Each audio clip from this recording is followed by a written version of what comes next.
It's a long, expensive trip, but you're dangerous and miserable. From Shanghai to Seattle in a 40-foot-long shipping container during a 2-week journey. 22 Chinese people paid between $18,000 to $70,000 each to smugglers, wending their way to the western shores of the U.S. with the hope of realizing their American dream.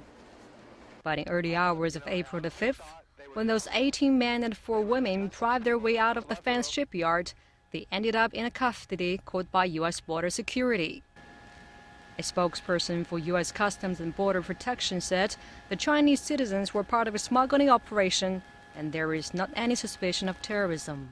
All 22 were arrested and will probably undergo deportation hearings, though some could remain in the country pending a criminal investigation into the operation. The government has either spent or requests $9 billion in spending for maritime security. Now that incident is a stark reminder that we today are still not doing enough to keep our cargo container system secure.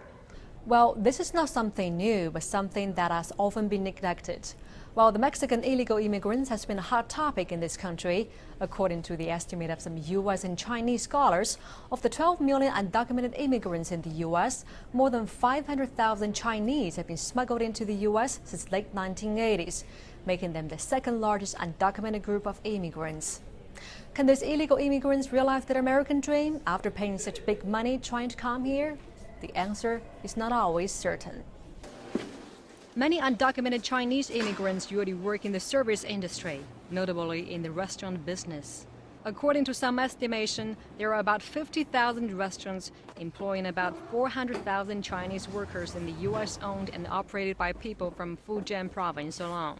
They work and live underground in terrible conditions and are exploited, getting paid very little in jobs an American normally would never consider. Usually, it will take them several years to pay off the debt they have paid to come here.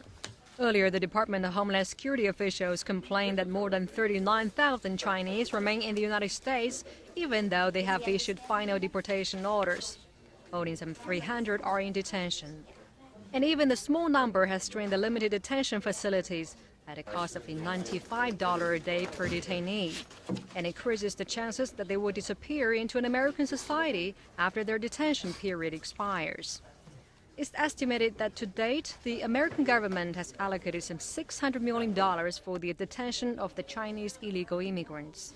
The department blamed the slow paperwork processing by the Beijing government, and the Beijing has not placed the work of deportation on its top priority.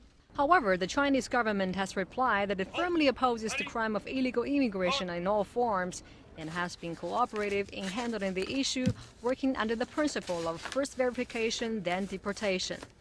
They have been cooperative ever since, but claim deportation should be based on an identity check, not just on what the illegal immigrants look like and the language they speak.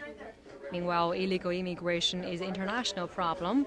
Illegal immigrants should be treated equally without discrimination and should not be repatriated selectively using double standards. This goes against the settlement of illegal immigration and the normal exchange of people between the two sides. For the past several weeks, U.S. and Chinese security officials have been negotiating over the deportation issues. And the Department of Homeland Security officials say the two sides have an agreement in principle that will lead to much swifter returns. However, no details have been released. And no matter how quick it will be, the 22 Chinese who risked their lives to come up here are not likely to be affected. Lin Yang, CNN, Washington.